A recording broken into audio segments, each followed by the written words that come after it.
Allahu Allah, Allahu Allah, Allahu Allah, Allahu Allah, Allah. Балаң көтөрө албаган бир жүктү үстүнө жүктөгөнүң зулумдук болуп эсептелет. Балаң кыла албаган бир ишти үстүнө жүктөгөнүң зулумдук болуп эсептелет. Биздин учурубузда бала чаканы аябайбыз. Мен атаммын, мен энемин мага милдеттүү деп айтат. Токто. Милдет маселесине келгенде талкуулайбыз бул маселени. Милдеттүүбү же милдеттүү эмеспи? Мисалы, милдеттүү же милдеттүү эмес маселесине келгенде дагы зулумдуктардан бирөөсүн кошуп коюн, кийин тиги маселе көтөр. Дагы зулумдуктардан бирөөсү ата эне бала чакасын арам ишке кой, макрух болгон ишке дагы жумшай албайт. Арам ишке кой, макрух болгон ишке дагы жумшай албайт. Мисалдардан бирөөсү көйгөй болгон бир маселе, нафака маселеси бар.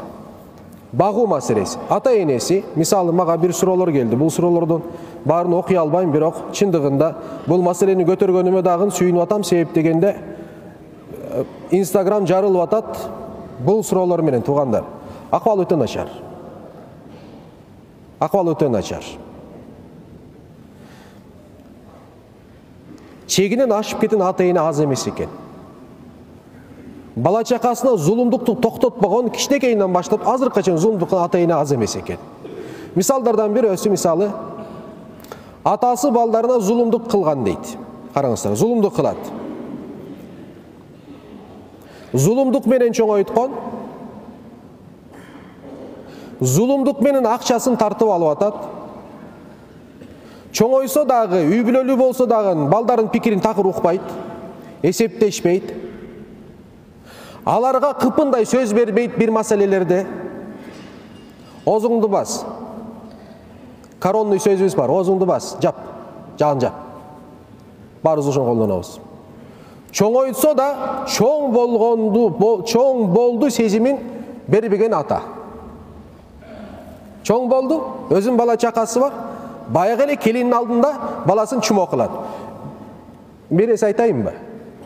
Келинин алдында ата энеси өзүнүн баласын, бул сөздү атайын колдонуп атам, чимарит кылып аткан болсо, чумо кылып аткан болсо, анын аялы сенин балаңды сыйлабайт эч качан. Сенин балаңды сыйлабагандан кийин сени такыр сыйлабайт. Ошондо айланып өзүң чумо болуп каласың.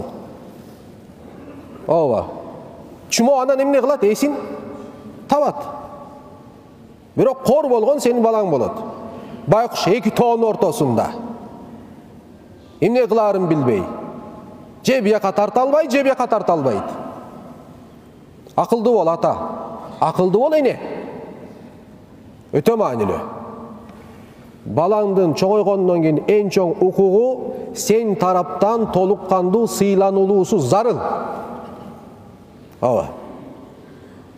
Өтө маанилүү бул нерсе.